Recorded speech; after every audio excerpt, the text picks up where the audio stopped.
ಇರುವಂತ ಹೆಣ್ಮಕ್ಳನ್ನ ಇವತ್ತು ಇಡೀ ಭಾರತದ ಇತಿಹಾಸದಲ್ಲಿ ಪುಟದಲ್ಲಿ ಬರೆದಿಟ್ಕೊಳ್ಳುವಂತ ಒಂದು ದೊಡ್ಡ ಬದಲಾವಣೆಯನ್ನ ತಗೊಂಡು ಬಂದ್ರು.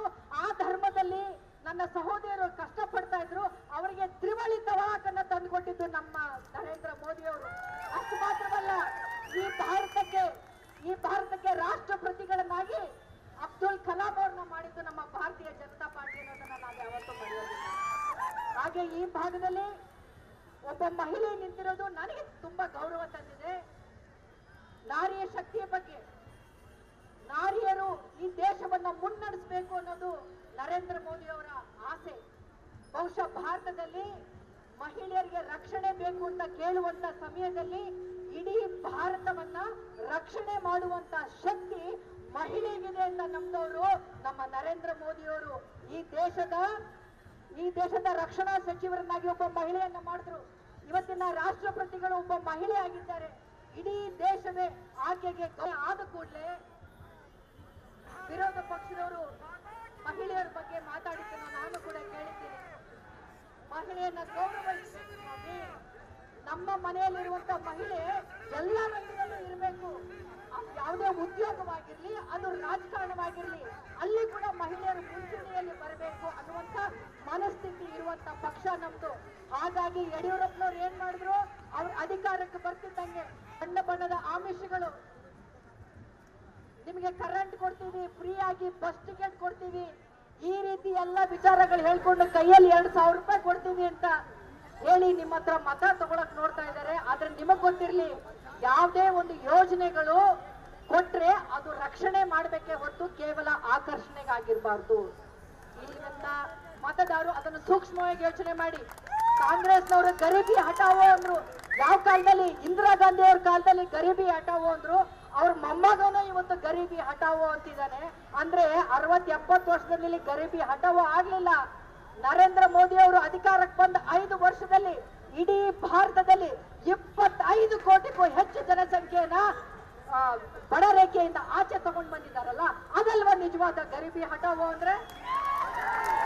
ನರೇಂದ್ರ ಮೋದಿ ಅವರು ಮುಖ್ಯಮಂತ್ರಿಯಾಗಿ 12 ವರ್ಷ, ಪ್ರಧಾನಮಂತ್ರಿಯಾಗಿ 10 ವರ್ಷ ಈ ದೇಶವನ್ನ ಆಳಿದ್ದಾರೆ.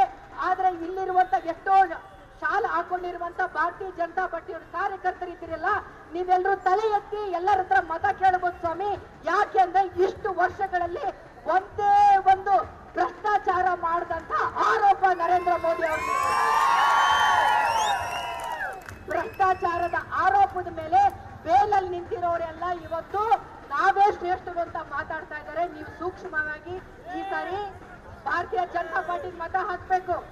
ಮತ ಹಾಕೋದ್ರ ಮೂಲಕ ಇಡೀ ಈ ಕ್ಷೇತ್ರದ ಅಭಿವೃದ್ಧಿ ಮಾತ್ರವಲ್ಲ, ನಿಮ್ಮ ಕ್ಷೇತ್ರದಿಂದ ನಿಮ್ಮ ಸಹೋದರಿಯನ್ನ, ನಿಮ್ಮ ತಾಯಿ ಅಂತಿರುವಂತ ಮೇಡಮ್ ಅವ್ರನ್ನ ದೆಹಲಿಗೆ ಕಳಿಸ್ಬೇಕು. ಆ ಮೂಲಕ ನರೇಂದ್ರ ಮೋದಿ ಅವರ ಜೊತೆಗೆ ಅವರ ಸಂಪುಟದಲ್ಲಿ ಹಲವಾರು ಮಹಿಳೆಯರು ಈ ದೇಶವನ್ನ ರಕ್ಷಣಾ ತರಬೇಕು ಅಂತ ಕೇಳ್ಕೊಳ್ತೀನಿ. ಭಲೋ ಭಾರತ್ ಮಾತಾ ಕಿ, ಭಲೋ ಭಾರತ್ ಮಾತಾ ಕಿ. ಹಾಗೆ ಇಲ್ಲಿ ಬಂದಿರುವಂತಹ ಎಲ್ಲ JDS ನ ಕಾರ್ಯಕರ್ತರಿಗೂ ಕೂಡ ನಾನು ಪ್ರೀತಿಯ ನಮಸ್ಕಾರಗಳನ್ನು ತಿಳಿಸ್ತೀನಿ.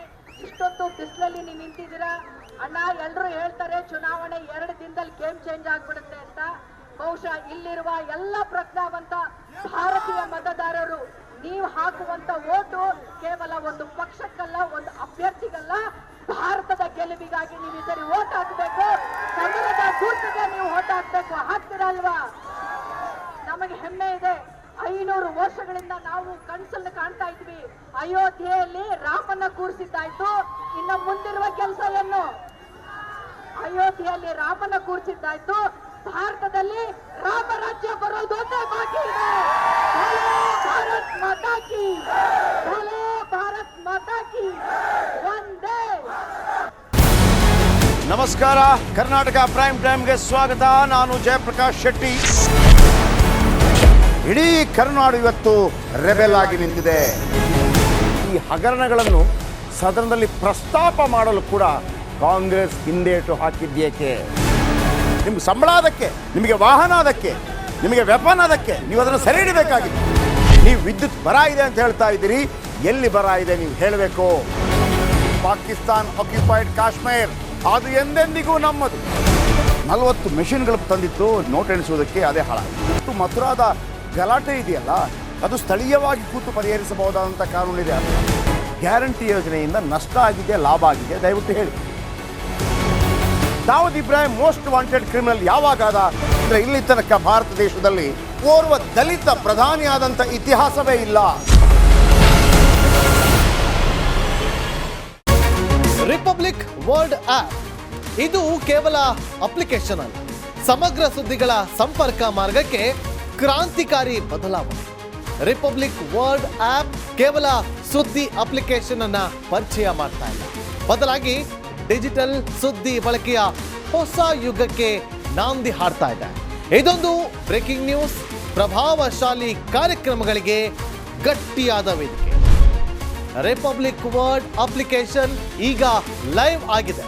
ಗೂಗಲ್ ಪ್ಲೇ ಸ್ಟೋರ್ ಮತ್ತು ಆಪಲ್ ಆಪ್ ಸ್ಟೋರ್ ಎರಡರಲ್ಲೂ ಲಭ್ಯವಿದೆ. ಈಗಲೇ ಡೌನ್ಲೋಡ್ ಮಾಡಿ.